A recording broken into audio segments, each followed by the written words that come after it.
Hey there, guys. All right, today we are back with some more of the Great War, and it's week 199. Next Great War episode will be week 200. This week, Rebellion. Perhaps the shortest title yet, though I think we had a pretty short title some months ago. Unless one of the titles was like War. I think this might be the shortest title yet for one of the weekly episodes. Really don't have much to say here at the beginning. Just the usual. Please do go check out Please do go check out the links in the description box below. I'd love if you join the Discord and follow me over at Twitch. And please do go check out the gaming channel here on YouTube, where I play games and stuff. I literally just play games and yap. I yap a lot on here too, but I also yap a lot on the gaming channel when people are talking in chat. Anyways, with all that said, really got nothing else to add. Let's dive right into Rebellion. You lose your country, you're invaded and occupied, and times are tough, but is it really your fault? Well, you can— I was gonna try and do an Emperor Palpatine impression. Pathetic rebellion. I'm not a good impersonator. I can't do voices. probably find someone to blame it on, right? And sometimes you go for that old European classic, anti-Semitism. Ooh! The tried and true.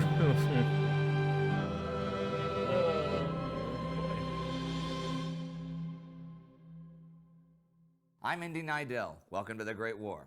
Last week, the British made a daring naval raid on Ostend, hoping to blow a ship and block the harbor to German naval traffic. They were only partially successful. There was field action down in East Africa, logistical problems for the Americans in France, and a new German dictatorship in Ukraine designed to seize the harvest. Romania signed the Treaty of Bucharest, and the Bonnet Rouge trial continued in Paris.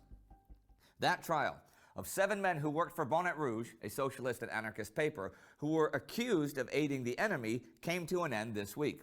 Ooh. On May 11th, Captain Mornay, the prosecutor, summed up for the state. He claimed that Monsieur Duval, a director of the paper, had been drawn into treason with Marx, the Mannheim banker, and received money from Marx to work for an early peace between France and Germany. Marx was an agent of the German government who'd also been in contact with Joseph Caillaux, former French prime minister, whom we mentioned a few months ago. Goddamn, the layers. Who was arrested for treason and still awaits trial. We saw last week the cooperation between Bonnet Rouge and a German-produced French newspaper in occupied territory, and 2 weeks ago how classified French military information was passed along through the Bonnet Rouge offices. On the 15th, Duval was sentenced to death after just sentenced to death. half an hour's deliberation. The other accused, including a former head of the Secret Service under Interior Minister Malvi, also currently accused of treason, received sentences of from 2 to 10 years hard labor. That wasn't the only big trial this week, though. The underground newspaper Libre Belgique had been printed and distributed in occupied Belgium for 3 years now, seriously vexing the Germans. But at the end of January, most of its distributors, 61 of them, had been arrested. They were tried May the 15th and sentenced to imprisonment for 10 to 12 years. However, the paper would soon appear again anyhow, and the next issue, number 143, was produced almost single-handedly by Abbe van den Hout, who printed 7,000 copies on a treadle press and arranged reprinting in Antwerp.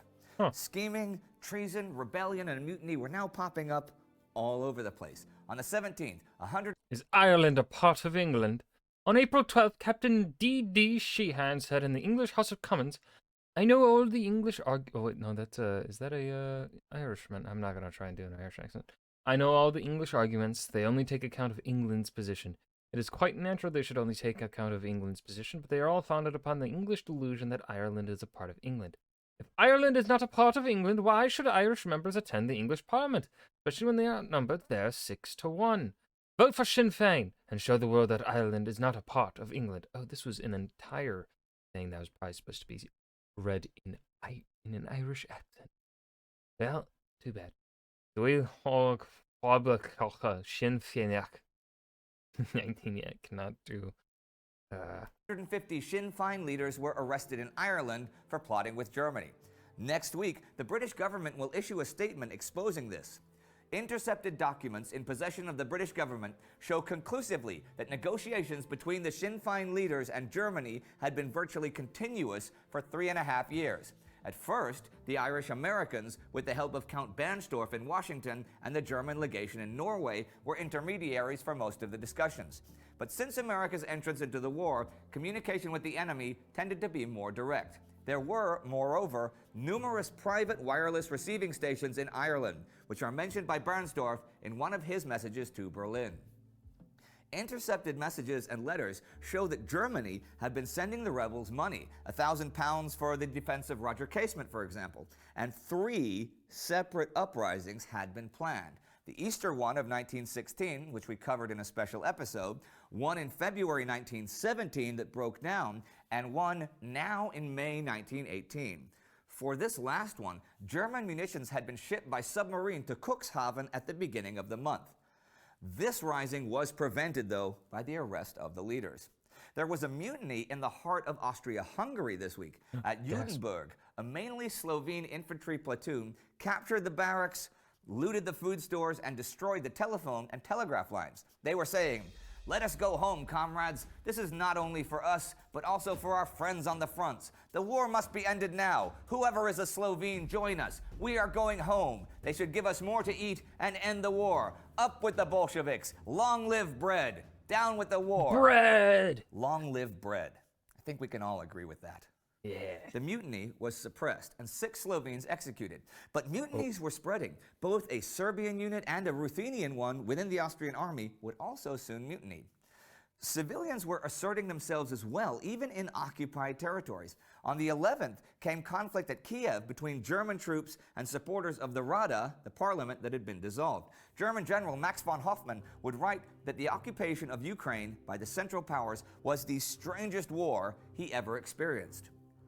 It was largely fought by a handful of infantrymen on an armored train, going from station to station and imprisoning the Bolsheviks from town to town. And something important there, anti-Semitism was fairly strong in parts of the country, and the Judeo-Bolshevik stereotype was not only pretty commonly believed, but was a significant factor in the Ukrainian Civil War, since many people believed Jews were the natural allies of the Bolsheviks. Tales of Bolshevik, and thus Jewish, brutality, rape, and torture, some true, some made up, and some totally exaggerated, had spread like wildfire over the spring. And when the Germans had taken Kiev back in early March, many people engaged in retribution.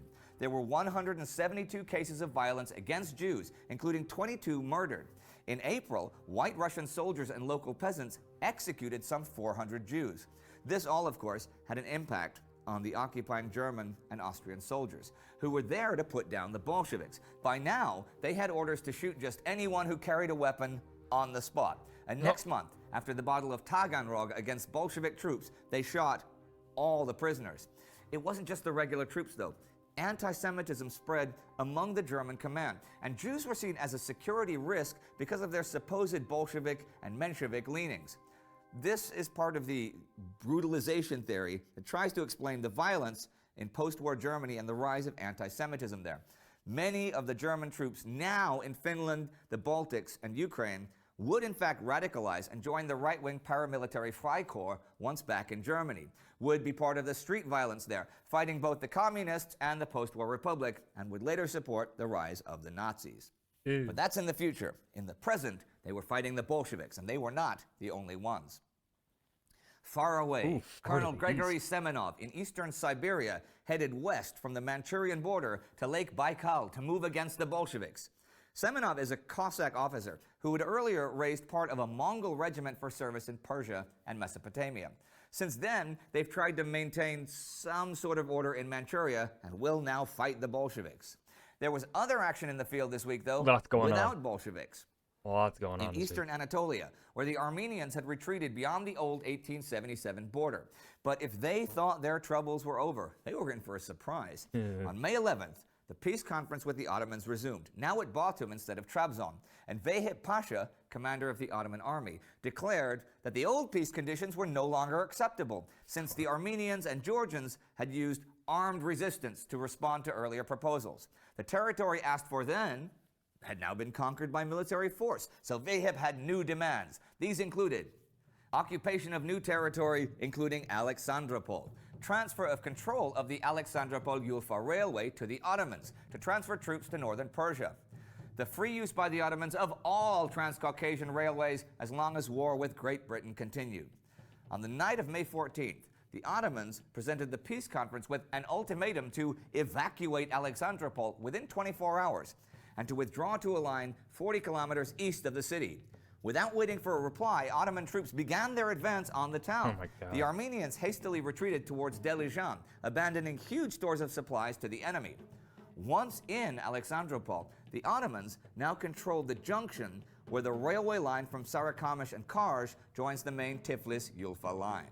And the 199th week of the war ends, and with it, the Bonnet Rouge trial, as well as the hopes of an Irish uprising this month.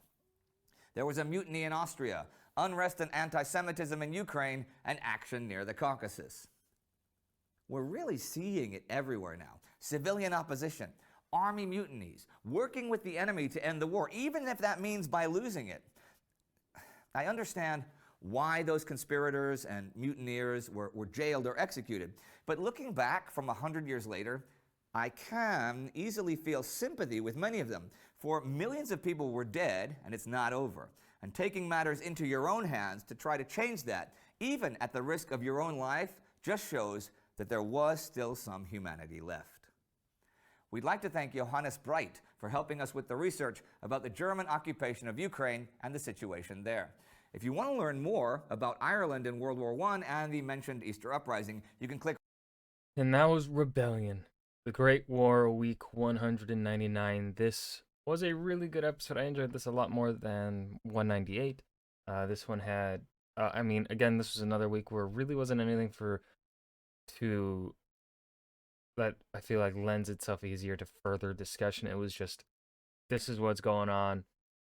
And yeah, leave it at that. Really, there wasn't really much else to say, any of this stuff, but it was really well paced.